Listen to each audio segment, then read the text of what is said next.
Hola, hola, buenas tardes. ¿Cómo están, ¿Listos?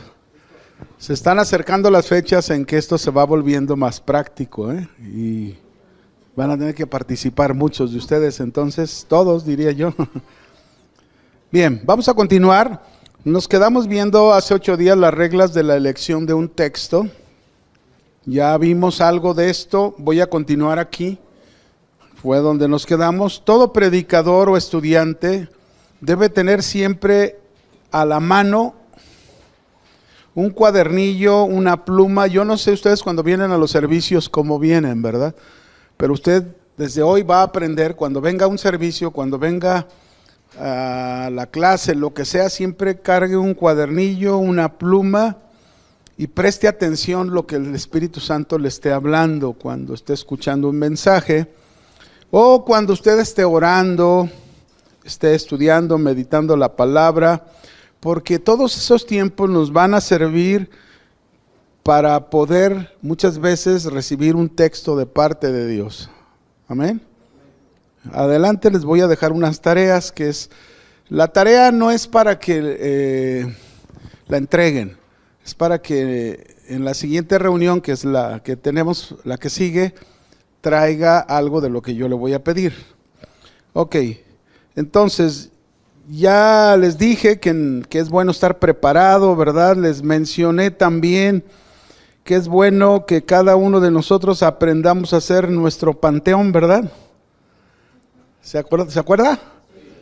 Hay que hacer esqueletos, se llaman bosquejos bíblicos. Esos bosquejos bíblicos no quiere decir que es un sermón, es un bosquejo solamente. Y los bosquejos nos ayudan a tenerlos guardados porque en algún momento estos se pueden llegar a utilizar, ¿sale? Solamente les pongo un ejemplo, ¿no? Yo apoyé a un pastor hace ya muchos años, quien me enseñó a hacer esto. Y yo recuerdo que en un servicio, un día jueves, llegamos a la iglesia y se me hizo curioso porque no estaba cerrada la iglesia y había un letrero. El servicio decía ahí: hoy se va a celebrar en el funeral del hijo de él. Y pues nos sorprendimos porque no sabíamos que se había muerto hasta que no vimos el letrero en la puerta de la iglesia. Y entonces nos fuimos al funeral porque ahí decía dónde iba a ser. Su hijo había tenido un día antes un problema, andaba con los abuelos por allá en Mazamitla y se intoxicó y no la libró, se murió el niño, era su único hijo. Cuando estábamos en el funeral, él se para, pues ahí fue el servicio, él predica y dice: el mensaje que yo voy a dar esta noche, hace 6 años yo recibí ese bosquejo. ¿Se fijan? 6 años. Yo creí que nunca lo iba a predicar, dijo. Pero el Señor me dijo: hoy es el día.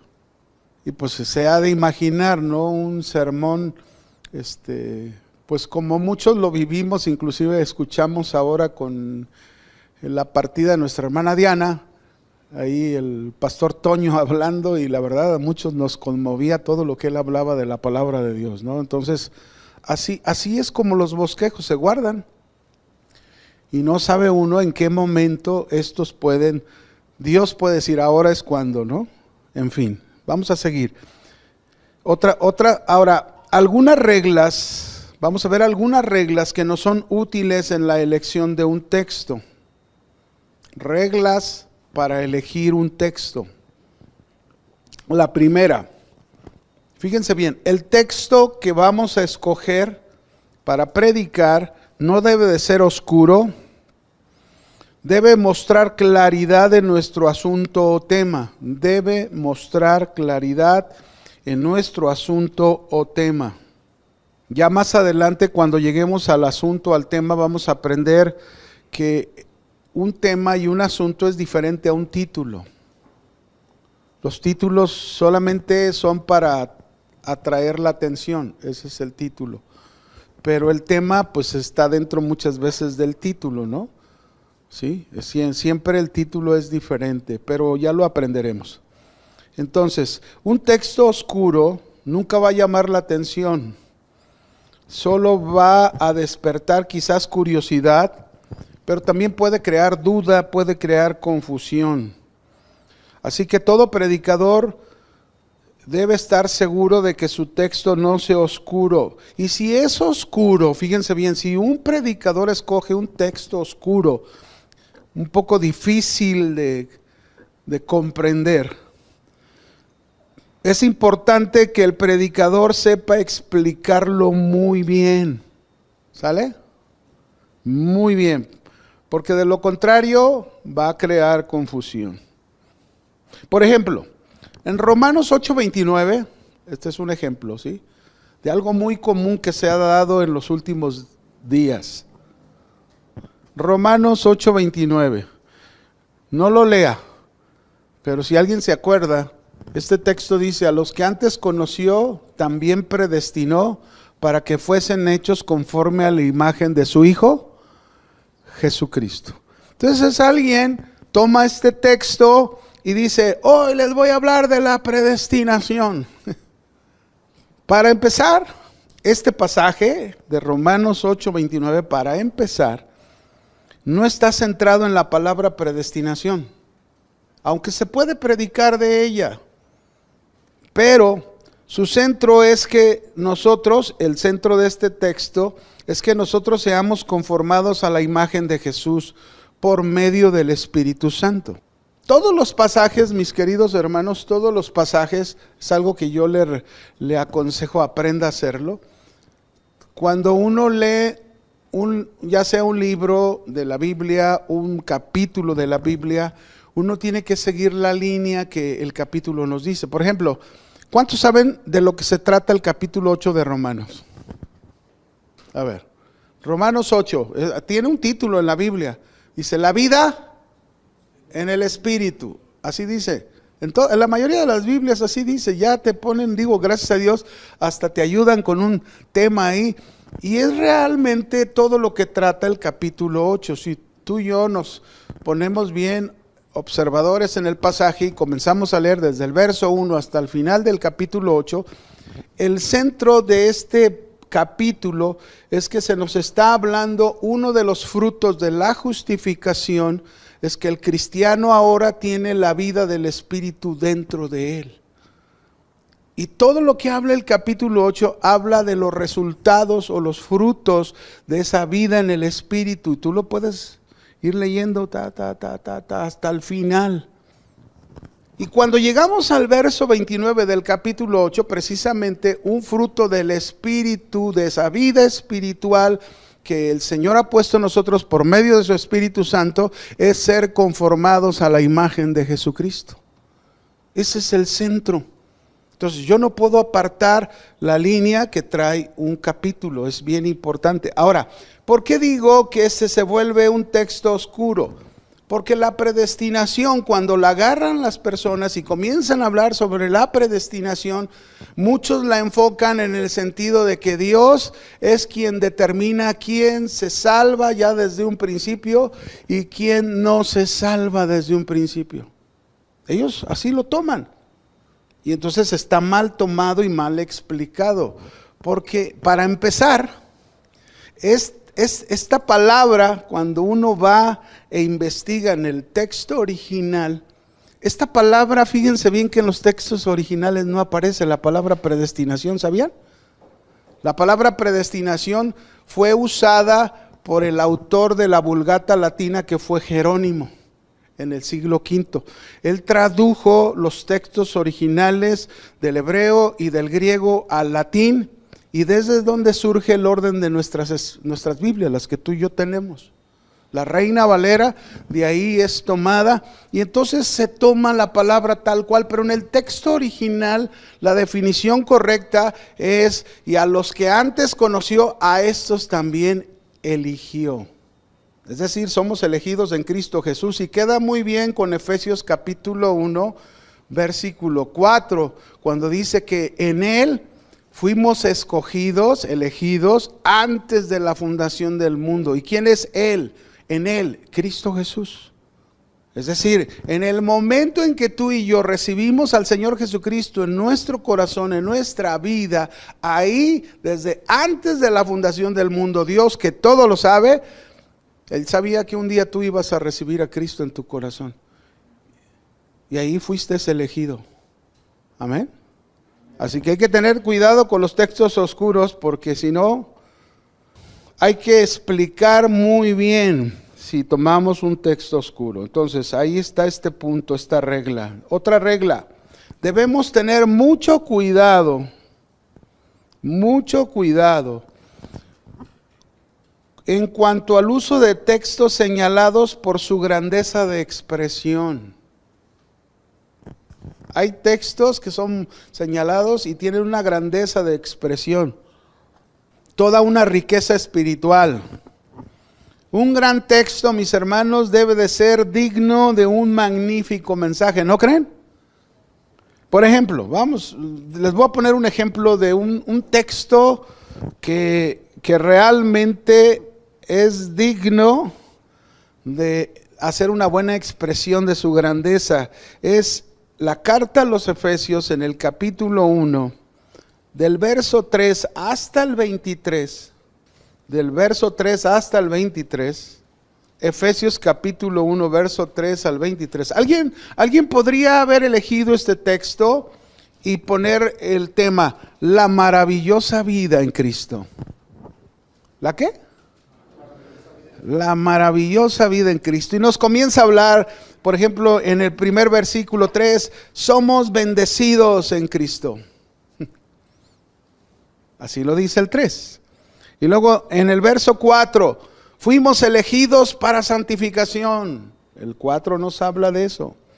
Yo estoy hablándote así en bosquejo las cosas, ¿no? De cada cosa de lo que estoy hablando, esa es la maravillosa vida en Cristo Jesús. En el 5, fuimos escogidos para ser sus hijos. En el 6 nos va a hablar, el amor del Padre nos aceptó. En el verso 7 nos va a hablar, redimidos por su sangre. En el verso 8 nos hablaría, su sabiduría e inteligencia sobreabundó en nosotros. En el verso 9 y 10 nos hablaría, conociendo el misterio de su voluntad. En el verso 11 nos diría, nuestra herencia. En el verso 12, creados para su alabanza. En el verso 13 y 14 nos diría, sellados por el Espíritu. En el verso 15 nos diría, una fe inconmovible. En el verso 16 y 17, orando por sabiduría y revelación. El verso 18 y 20 nos hablaría, entendiendo la obra de poder en nosotros. En el verso 21 y 22 nos hablaría, sometidos al señorío de Cristo. Y al final, en el verso 22 y 23, nos diría, participantes de la victoria de Cristo. Un mensaje muy largo, ¿no? Pero alguien que quiera hablar de esto, tendría que tener esa capacidad de hacer una excelente exposición de estas maravillosas, la maravillosa vida en Cristo, es decir, las riquezas que Él nos ha compartido a cada uno de nosotros. Entonces, es otra regla muy importante. Tener cuidado en cuanto al uso de textos señalados por su grandeza de expresión. Alguien a lo mejor podría dedicarse a hacer una serie de todo esto, no hablar todos en un mismo momento, ¿no? Tercera regla. Otra regla que es importante, no solo los textos grandiosos. No evites textos muy familiares, por muy familiares que estos sean. Por ejemplo, ¿cuál sería un texto familiar que usted se acuerde? Muy familiar, que todo el mundo se lo sabe. Ya sabía que me iba a decir ese, ya ve. Juan 3:16, ¿quién se lo sabe de memoria? Juan 3:16, a ver, dígamelo. No, ya no voy a hablar de este porque todo el mundo se lo sabe. Se podría pensar eso, ¿no? Pero de Juan 3:16, ¿de qué podríamos hablar? A ver, dígame, un mensaje. ¿De qué podríamos hablar? Un texto, el texto ahí está, Juan 3:16, pero ¿qué podríamos hablar de ahí? De la fe, del amor, el gran amor de Dios. ¿De qué más? Podríamos hablar de la redención. ¿Qué más? Podríamos hablar de un padre que sabe dar. ¿Qué más podríamos hablar? ¿De quién más? ¿De quién habla el texto? Podríamos hablar del Hijo unigénito, ¿no? ¿Qué más podríamos hablar en Juan 3:16? ¿Qué más? ¿Para quién es este texto? ¿Para quién es? Para todo aquel que cree, ¿no? ¿Qué más podríamos hablar? ¿Perderse y no perderse? También podríamos hablar de eso. Podríamos hablar de la vida eterna. Fíjese cuántas cosas podríamos hablar. Pero no faltaría quien de nosotros, como es un texto muy familiar, decir, no, ya no voy a hablar de él. Todo el mundo se lo sabe. ¿Qué otro texto es muy familiar aparte de Juan 3:16? Otro texto que se acuerde bien familiar. Y que seguido, así muchos de los pastores en diferente manera predicamos un texto así. Romanos 8:28, ¿qué dice Romanos 8:28? A ver, a los que son llamados conforme. Claro, no podemos evitarlo, pero ¿por qué? Porque podríamos hablar de muchas cosas del texto. ¿Qué podríamos hablar de este texto de Romanos 8:28? La fidelidad de Dios. ¿Qué más podríamos hablar? Todo tiene un propósito. Eso, miren. ¿Qué más? ¿Qué más podríamos hablar de este texto Romanos 8:28? Pues ya lo dijeron. Todas las cosas ayudan para bien. ¿Qué más podríamos hablar de este texto? ¿Ya dijeron? ¿Qué más podríamos hablar? Sobrepasar. Pues bueno, cómo pasar las pruebas, ¿no? Cómo superar las pruebas, es un texto que puede ayudarnos, ciertamente. ¿Qué más? Ser agradecido con Dios a pesar de las pruebas, y queda también, porque el texto mismo lo que nos habla, nos invita, después de entender lo que dice, ser agradecidos, ¿sí? ¿Por qué no? ¿Qué más? ¿De qué más podríamos hablar? La voluntad suprema de Dios, bueno, sí, también ahí está plasmada, también se puede hablar de eso, ¿por qué no? Madurez, pues bueno, no tanto, fíjate, que como que la madurez no tanto, aunque está más enfocado a una madurez, pero en la fe.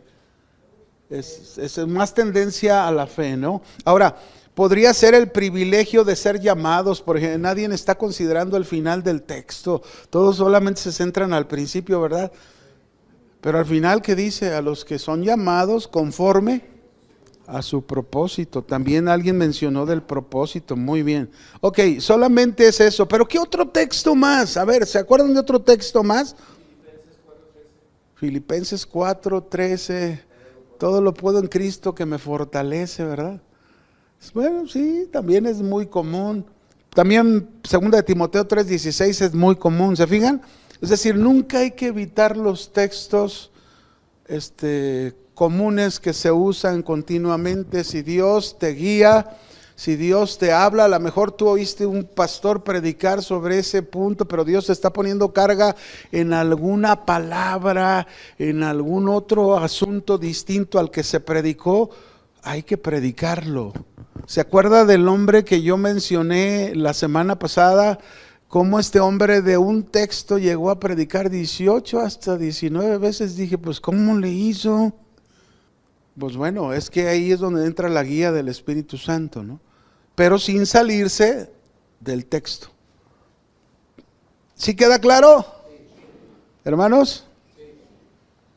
4, regla número 4. Es bien importante no descuidar ninguna porción de las Escrituras. Es bien importante no descuidar ninguna porción de las Escrituras. Pasa muy comúnmente, mis hermanos, que cuando comenzamos, somos nuevos en predicar, en enseñar, que tenemos la tendencia a enfocarnos en el Nuevo Testamento. Y no vamos al Antiguo Testamento. Cuando decimos no descuidemos ninguna porción de las Escrituras, estamos hablando que todos los textos en la palabra de Dios, todos, contienen grandes riquezas de enseñanza acerca del carácter de Dios, de Cristo, de su provisión, de su enseñanza, su doctrina para nosotros. Hay quienes ya, aunque son gente de experta por años, hay quienes se enfocan y se obsesionan en predicar solo del Antiguo Testamento y otros solo del Nuevo Testamento, y no hay un equilibrio. Debemos deleitarnos en toda la enseñanza de la palabra de Dios, en toda, sea del Antiguo Testamento o sea del Nuevo Testamento. Amén. Esa es la gran bendición que tú y yo tenemos hoy en día, de que tenemos la revelación completa. Es decir, ciertamente hay más pasajes oscuros en el Antiguo Testamento que en el Nuevo, pero con el Nuevo muchos textos oscuros del Antiguo te son llevados a la luz, es decir, te son manifestados y los puedes entender a través del Nuevo Testamento. Por ejemplo, alguien evitaría mucho hablar acerca del libro de Jueces. El libro de Jueces, desde que tú lo estudias, hay un título de todo el libro que se le conoce como la apostasía de Israel. El tiempo de apostasía de Israel. ¿Por qué? Porque el libro mismo nos presenta, por ejemplo, fíjense, el libro nos presenta 7 apostasías, 7 castigos, 7 arrepentimientos, 7 jueces y 7 restauraciones. Y cuando uno va aprendiendo que el número 7 es un número simbólico, bíblico, y que tiene un significado importante, que nos habla de algo completo, quiere decir que estas 7 apostasías nos hablan de la apostasía en su forma completa. No solo en el tiempo de Israel, sino aún en nuestros días. Cuando tú entiendes las apostasías en los textos que aparece la apostasía de Israel, dice, y surgió una nueva generación e hicieron lo malo ante los ojos de Jehová. ¿Cómo es hoy? Se está sucediendo lo mismo. Ahora, después de que cometían y hacían lo malo, como era el pueblo escogido por Dios, Dios los castigaba. Dios les enviaba un pueblo enemigo para castigarlos, y también aparecen 7 castigos en todo el libro. Otra vez el número 7, ¿no? Entonces es importante que nosotros nos enfoquemos en ambos. Claro está que entre más aprendo a conocer la palabra de Dios, la luz del Espíritu Santo, acuérdese, cuando nosotros empezamos, que el Espíritu Santo nos ilumina la Escritura, ¿verdad? Hay 3 revelaciones que el Espíritu Santo da, ¿no? Es la revelación, la inspiración y la iluminación. La iluminación es la luz que nos da en el estudio de las Escrituras. Y podemos comprender todas estas cosas, ¿no? Ahora, podríamos hablar de los profetas. Cada profeta tiene enseñanzas maravillosas para nuestras vidas. Podríamos hablar del llamado de Ezequiel, el llamado de Jeremías, podríamos hablar del profeta Samuel, podríamos hablar de Moisés como profeta, podríamos hablar de Abraham como profeta, podríamos hablar de Adrián como el profeta de casa de oración. O sea, la verdad es que hay mucha riqueza en toda la palabra de Dios, mis hermanos. Una simple palabra, un solo texto nos puede dar tanta luz para poder enseñar y para poder aprender. Amén. Por eso tenemos que hacerlo. Es lo mismo con la riqueza del Nuevo Testamento. El Nuevo Testamento es igual. Cuánta riqueza hay en ambos testamentos, ¿no? Entonces tenemos que empaparnos y no enfocarnos en algo nada más. Tenemos que tener ese equilibrio. Claro, si yo voy a enseñar un texto del Antiguo Testamento, tengo que estar bien empapado de lo que se trata. Amén. Bien empapado. Acuérdense, porque hay 2 cosas importantes que tenemos que hacer: explicarlo y aplicarlo. No se le olvide, explicarlo. ¿Es difícil entender eso? Todo texto hay que explicarlo y aplicarlo. ¿Sale? Bien, quinta regla. Este también es súper importante. No tomemos un texto fuera del contexto. No tomes un texto fuera del contexto porque vas a hablar un pretexto. Es posible que por un descuido en el que no analizamos bien, se tome un texto para predicar sobre un asunto y que concuerde quizás con el asunto, pero nuestro texto se encuentre fuera del contexto y es un error. ¿Cómo se considera? Error. Por ejemplo, en Mateo 16:19, dice, Jesús le está diciendo a Pedro, a ti te daré las llaves del reino de los cielos, y todo lo que ates en la tierra será atado en los cielos, y todo lo que desates en la tierra será desatado en los cielos. Este es el poder de Dios, de eso voy a hablarles, del poder de Dios. Pregunto, ¿está hablando este contexto del poder de Dios? No, claro, si usted ya lo conoce, no está hablando de eso. Este pasaje en su contexto nos está hablando del inicio del reino de Dios en la iglesia. Acuérdense que Jesús está hablándole a Pedro un versículo antes, el contexto le está diciendo, porque yo voy a levantar mi iglesia, voy a edificar mi iglesia sobre esta roca, las puertas del Hades no prevalecerán contra ella, y luego se dirige a Pedro, y a ti te daré las llaves, ¿verdad? Así le dijo a Pedro, de los cielos. Así que cuando está hablando de atar y de desatar, no está hablando aquí de poder, está hablando de la predicación del evangelio. Y le tocó a Pedro abrir el reino de los cielos, predicando a los judíos en Jerusalén en el Pentecostés, y se convirtieron 5,000. Bueno, 3,000 y después 5,000, sí, cierto. Ahí está, ¿no? Ahora, a eso se refiere, es decir, él abrió con esas llaves, a eso se refería, que era algo simbólico. Él está abriendo la puerta para que el reino de los cielos sea derramado sobre esas 3,000 personas. Pero luego en el capítulo 10 de Hechos, resulta que Dios lo lleva a la casa de Cornelio, un gentil. Y ahí otra vez predica el evangelio, y cuando está predicando el Espíritu Santo cae sobre todos los gentiles que estaban reunidos, que era la familia de Cornelio y conocidos de Cornelio, y reciben el Espíritu Santo. A eso se refiere. Tiene que ver con la predicación del evangelio, más que el poder de Dios. Amén. Siempre hay que cuidar eso. Cuidar que el texto no esté fuera de contexto, si estoy usándolo para un mensaje. Otro ejemplo. Dijimos Mateo 16:19. Lo que estoy ilustrando, lo otro es solamente una ilustración, ¿no? Y hablé de Hechos 10 cuando predica a Cornelio, y hablé de Hechos 2 cuando predica a los judíos.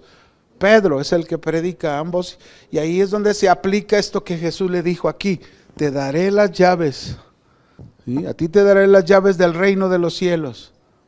No es que Pedro esté ya en el reino de los cielos, con las llaves esperando que lleguemos para abrirnos o cerrarnos la puerta, ¿no? No se refiere a eso, tampoco. Ok, vamos a otro ejemplo. En Amós, capítulo 8, verso 11, se los voy a leer, nomás anoten el texto, Amós, no Amos, Amós, 8:11. Fíjese lo que dice Amós 8:11, si nada más leo el texto. He aquí vienen días, dice Jehová el Señor, en los cuales enviaré hambre a la tierra, no hambre de pan ni de sed de agua, sino de oír la palabra de Jehová.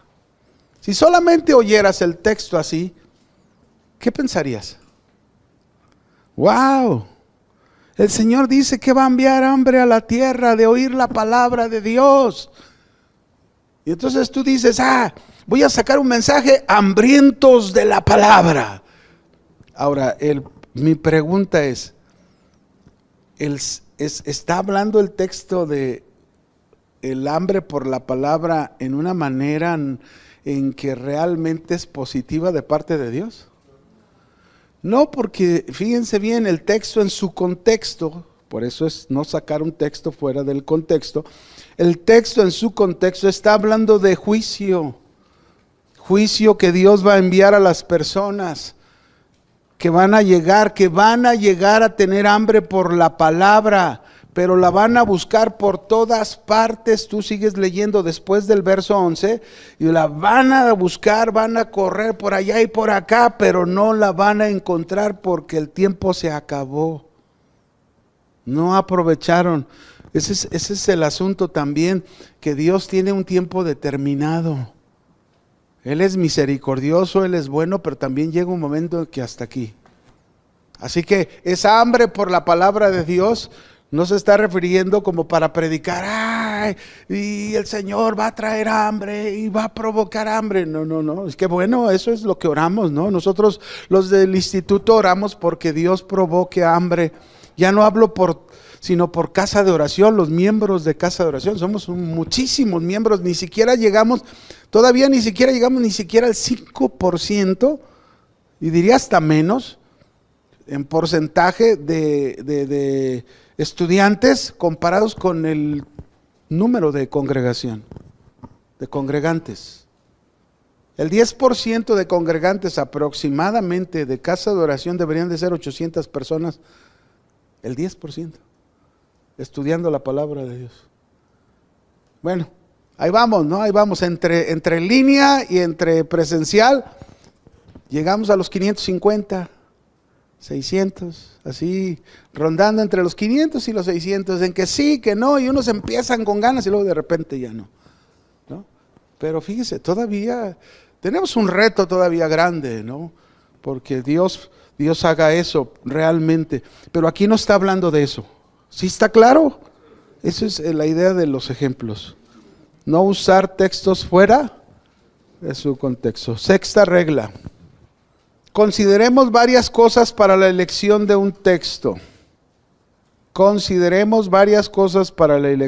Es decir, cuando yo voy a tomar un texto para predicar, tengo que considerar varias cosas. También eso es parte de lo que Dios nos guía. Por ejemplo, debemos considerar la condición presente de los congregantes. Las iglesias tienen ciertas problemáticas. Cada iglesia es distinta. No era lo mismo Casa Oración Las Águilas que Casa Oración Centro, ¿no? No es lo mismo Casa Oración Centro que Casa de Oración familiar allá con Ray, o Casa de Oración Loma Dorada con Chepe, o Casa de Oración con Adrián allá en Tabachines. Cada iglesia tiene una problemática diferente. Y entonces uno tiene que considerar esa condición de los presentes, lo que Dios nos muestra, y muchas veces Dios pone en nuestro corazón el enseñar sobre esa condición. ¿Por qué? ¿Cuál es el propósito? Pues ayudarlos a madurar, a crecer. Ese es el propósito. Entonces esta es una cosa importante que debemos considerar en la elección del texto. Otra, dijimos la condición de los congregantes, y que es algo familiar a lo que estoy diciendo. La otra sería la problemática dentro de la iglesia. A lo mejor estoy en Las Águilas, pero estoy viendo que hay mucho chisme. Fíjense, a mí hubo una época cuando me pasó, ¿no? Que cuando yo discipliné a una joven que era panderista, creo que se los comenté ya en alguna ocasión, que tuve que disciplinarla porque se había tenido relaciones siendo una joven soltera con otra joven y no quiso arreglar las cosas, no se quiso casar, y etcétera, etcétera, etcétera. La tuve que sentar, y al sentarla, pues la mamá pegó el grito en la azotea, pero la mamá era una mujer que habla mucho. Entonces le habló a una hermana y ¡ay! Pues la convenció y ya no fue a la iglesia. Le habló a otra hermana, ¡ay! Ya no fue a la iglesia. Entonces yo estoy viendo la situación problemática de la iglesia, tengo que predicar de eso. ¿Sí me explico? Tengo que predicar. ¿Saben qué? La palabra de Dios dice claramente, y hablar lo que realmente es amor, hablar el no envolverse en los chismes, el no dejarse llevar con la lengua suelta y todo eso. Y claro, no estoy usando nombres, pero estoy hablando la palabra de Dios porque esa es una problemática que se está dando en la iglesia. ¿Sí me explico? Bien. 3. Tenemos que considerar temas actuales. También es importante. A veces la iglesia desconoce de los temas actuales. Por ejemplo, a ver, estos son parte del sexto, lo que estoy mencionando. ¿Sí? Acuérdense que son varias cosas a considerar para la elección de, nada más que no le estoy dando numeración, pero estas son esas varias cosas, ¿no? Los temas actuales hay que tratarlos. ¿Cuáles serían temas actuales? ¿Cuáles serían temas actuales? A ver, ayúdenme, a ver. Las redes sociales, el aborto, doctrinas falsas, el homosexualismo, el lesbianismo, la inmoralidad sexual. También es importante porque hay gente que piensa que no se deben de cremarlos. No, eso no es de Dios. Bueno, lo que pasa es que no entendemos que la cremación es un proceso más rápido que el ser sepultados, pero en fin, la eutanasia, por ejemplo, habría que predicar de eso. En fin, hay sobra de temas actuales importantes que hablar. El abuso infantil, el abuso de autoridad espiritual, en fin, hay muchas cosas que son temas actuales. Ahora, quiero hacerles una pregunta. ¿Ustedes creen que hay dificultad para encontrar un texto? ¿O creen que alguna vez pueda haber una dificultad? Te toca predicar. ¿Creen que alguna vez pueda haber dificultad para encontrar un texto? ¿Sí o no? Sí lo hay. Hay veces que te toca predicar y te la pasas en la cama dando vueltas y vueltas y vas al escritorio, te paras y Señor, revélame, muéstrame, abres la Biblia. Digo, es fácil agarrar cualquier texto, pero no se trata de eso. ¿Lo entendemos?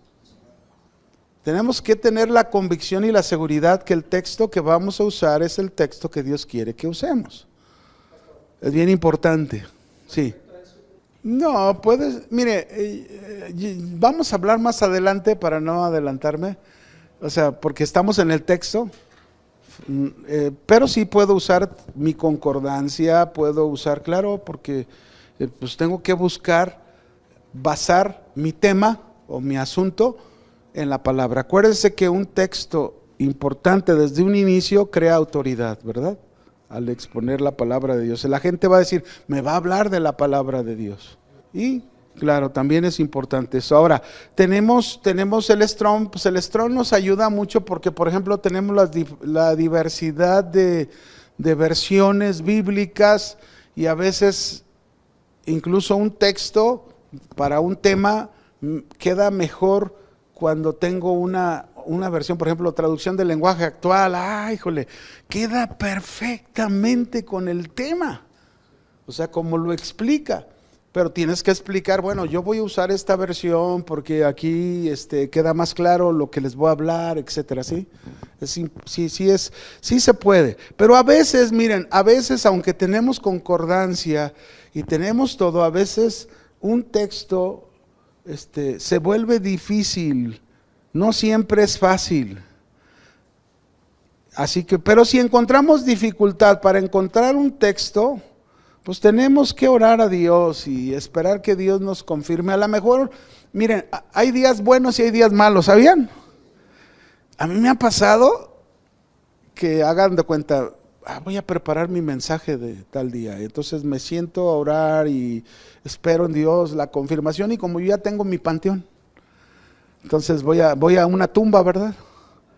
Y digo, a ver, Señor, estoy orando ahí. Y a veces como que no se prende el foco. Pasó todo el día y me quedé sentado ahí y nada, no hubo. O sea, sé que hay muchos textos, pero no hubo una confirmación de Dios. Entonces yo aprendí, ya no forzo mi cabeza, no forzo nada. Señor, está bien, espero. Al día siguiente, ¡pum! Es más, en la noche, te viene todo el... Y no, pues hasta si alcanzo a levantarme, a ver, otra vez, Espíritu Santo, repíteme. Es muy padre, cuando uno está ya metido en esto y en la palabra, son noches maravillosas de la revelación del Espíritu Santo. Te va a pasar, o ya te está pasando, es muy seguro, ¿no? Bueno, en fin, vamos a continuar. Sí, todavía nos queda tiempo. Aquí es donde entramos. Les voy a dejar 3 ejemplos de práctica, 3 ejemplos. En Efesios capítulo 1, verso 13 y 14. Efesios 1, 13 y 14. Gálatas 2, 20. Hazlo en tu cuaderno. Ahí vas a hacer esta tarea tú. No la vas a traer, la vamos a practicar en 8 días. Gálatas 2:20, te estoy dando 2 del Nuevo Testamento y 1 del Antiguo, y Salmo 1, verso 1 al 3. ¿Qué vamos a hacer de práctica? Lo que hemos aprendido, ¿no? Salmo 1, verso 1 al 3. ¿Qué vamos a hacer? Vamos a sacar por lo menos 3 temas o asuntos del texto de cada uno. O sea, solamente el tema, no, así como dijimos, podríamos hablar de esto, podríamos hablar, ¿sí? ¿Se acuerda? Eso va a ser, esa es su práctica. A ver, ¿de qué puedes hablar de Efesios 1, 13 y 14? De todo lo que te habla el texto, sin salirte del contexto. ¿De qué podemos hablar de Gálatas 2:20? De todo lo que nos habla Gálatas 2:20 sin salirme del contexto. ¿De qué podríamos hablar de Salmo 1, verso 1 al 3? Sin salirme del contexto. Está fácil, está bien sencillo. No quiero un bosquejo, no quiero un sermón. Entiéndalo, ¿de qué podríamos hablar? 3 cosas, nada más. No ponga más, nomás ponga 3. ¿Estamos? Es una práctica para usted esto. Ok, vamos a continuar con 5 poquitos minutos y póngale ahí la importancia del texto y su interpretación. Aquí viene la otra parte importante. La importancia del texto y su interpretación. Primer punto. Tenemos la obligación, los predicadores, de interpretar con mucho cuidado y exactitud un texto. Repito, tenemos los predicadores la obligación de interpretar con mucho cuidado y exactitud un texto. Este principio, mis hermanos, muchas veces se quebranta. Unas veces por ignorancia, otras veces por descuido, otras por la inclinación a espiritualizar las palabras, espiritualizar cada una de ellas, otras por tratar de acomodar frases de la Escritura en asuntos que no estaban en la mente del escritor. Tal proceder no tiene excusa alguna. Por eso es importante estudiar. El estudio de la palabra de Dios con conciencia. Y claro, a lo mejor muchos de ustedes, no sé si todos, ¿cuántos? Levante la mano, ¿cuántos de ustedes ya estudiaron hermenéutica? Bueno, ¿ve? Es una gran parte. Entonces ahí está ya la herramienta que te va a ayudar para interpretar mejor y con mucho cuidado y exactitud el texto, ¿no? Es decir, creo que fue la clase pasada, ¿no? La de hermenéutica, ¿no? Sí, ¿no? O sea, me refiero... Ok, bien, bueno, ahí está ya. Vimos cartas pastorales, ¿verdad? En los trimestres pasados. Y antes de esa, vimos la de hermenéutica. Bueno, pues a lo mejor ya casi va a tocar otra vez para los que no la han, pero bueno, en fin. ¿Cuántos de ustedes terminan ya el intermedio? ¿Todavía les falta? A ver, entonces, esta obligación es importante, la primera, y ahí me voy a quedar ya por el tiempo. Acuérdense la importancia del texto y su interpretación, ¿sale? Nos vemos en la siguiente. Dios les bendiga.